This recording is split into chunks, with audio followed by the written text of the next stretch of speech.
And it's normal. Waste में तो normal था ही, अब हमारे पास भी ये नॉर्मल है।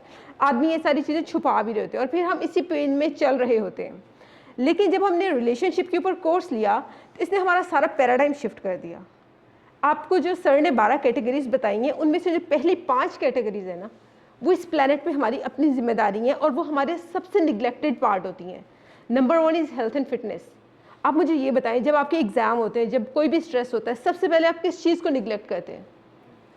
अपनी फूड को और अपनी एक्सरसाइज को। ऐसे ही है। And that was your support system. जो आपका सपोर्ट सिस्टम होता है ना, उसे आप सबसे पहले निगलेक्ट करते हैं। आपको लगता है कि नहीं, खाने का टाइम नहीं है मेरे पास, एक्सरसाइज का टाइम नहीं है। हालांकि अगर आप अच्छी क्वालिटी फूड खाते, खुद को प्रेफर करते, एक्सरसाइज करते, तो आपने वही काम जो 2 घंटे में किया आप घंटे भी कर सकते थे। लेकिन सबसे पहले हमें ये सिखाया ही नहीं कहीं जाता, मेडिकल की स्टडी में भी नहीं सिखाया जाता कि सबसे पहले अपनी हेल्थ एंड फिटनेस पे काम करें। Number 2, intellectual life. इस प्लैनेट पे दिमाग के अंदर अच्छी बातें डालना 2018 से पहले मुझे सिवाय नॉवेल्स के किसी चीज़ का पता नहीं था। अब होता क्या था, व्हेनेवर आई वाज डिप्रेस्ड, कोई चीज़ ही नहीं थी हेल्प आउट करने के लिए। मेरी बायो केमिस्ट्री फिजिक्स मेरी कहाँ हेल्प करती? कोई आपने ऐसा कोई लेक्चर भी ज़िंदगी में नहीं लिया हुआ था जिससे पता लगता है कि नहीं अब मेरा सपोर्ट सिस्टम कुछ होना चाहिए। तो intellectually I was poor, no doubt I was so called well educated, लेकिन that isn't called intellect. Wisdom और फील्ड होती है। विजडम रूहों को सुकून देता है जिसे कभी पढ़ा ही नहीं था। Third comes your emotional life. Emotion हमें कहीं भी नहीं सिखाए जाते, चाहे आप यूनिवर्सिटी के अंदर पढ़ें, चाहे आप घर के अंदर। इमोशनली हम बहुत पुअर होते हैं। हमारा रिमोट कंट्रोल अगले बंदे के हाथ में होता है। उसका दिल करे तो हमारा मूड ख़राब करा देगा, उसका दिल करे हमारा मूड अच्छा हो जाएगा। हम लोग चीज़ों को स्नब करने की कोशिश करते हैं। हमें टफ टॉक्स अच्छे तरीके से करनी ही नहीं आती और इसे ही हम समझ रहे होते हैं कि रिलेशनशिप में सेक्रीफाइस करते हैं। हालांकि सोल्यूशन ओरिएंटेड होना हमें आना चाहिए, जो हम सीखते ही नहीं। हेल्थ एंड फिटनेस को इग्नोर किया आपने, इंटेलेक्ट को इग्नोर किया आपने। अच्छी किताब आपकी दोस्ती नहीं है, साथी नहीं है। इमोशंस के ऊपर आपने कोई काम ही नहीं किया।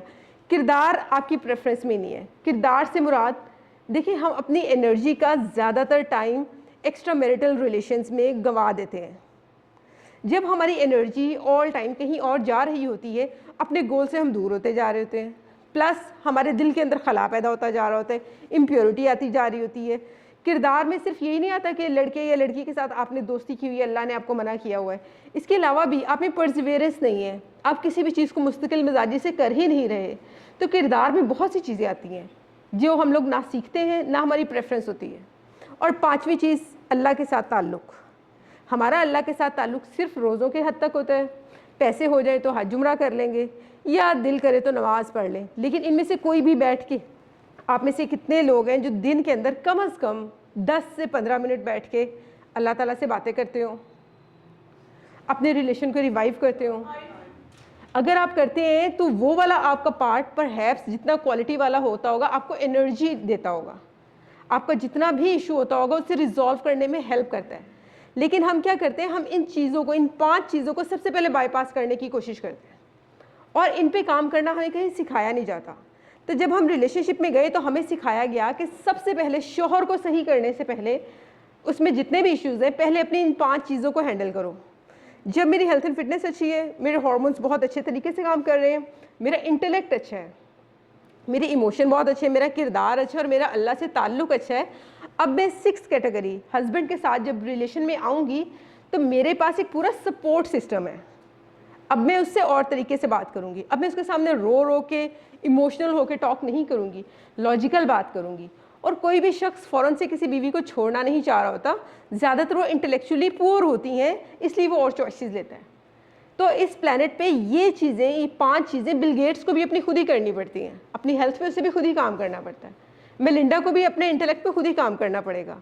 अगर वो इतनी बड़ी डाइवोर्स के बाद भी दोबारा उठ के सामने आ चुकी है, that's because of her intellect. आप उसके पॉडकास्ट सुन के देखें, वो अभी भी दुनिया में वैसे ही कंट्रीब्यूट कर रही है। वो टफ टाइम से कितना ग्रेसफुली निकली है, that's all because of her support system. तो आपने अपने सपोर्ट सिस्टम पे काम करना है। जो आज का टॉपिक था उसके अंदर से मैं सिर्फ आपको थोड़ी सी चीज़ टच करने जा रही हूँ कि रिलेशनशिप को हम कैसे सॉर्ट आउट कर सकते हैं। देखिए, ये वाली टॉक ना सिर्फ आपके रिलेशनशिप पे अप्लाई होती है, आपके घर पे भी अप्लाई होती है। Male female as a human हम सब पे अप्लाई होती है। अब मैं आपको बताने जा रही हूँ हम ह्यूमंस में सबसे पहला डिफरेंस क्या होता है।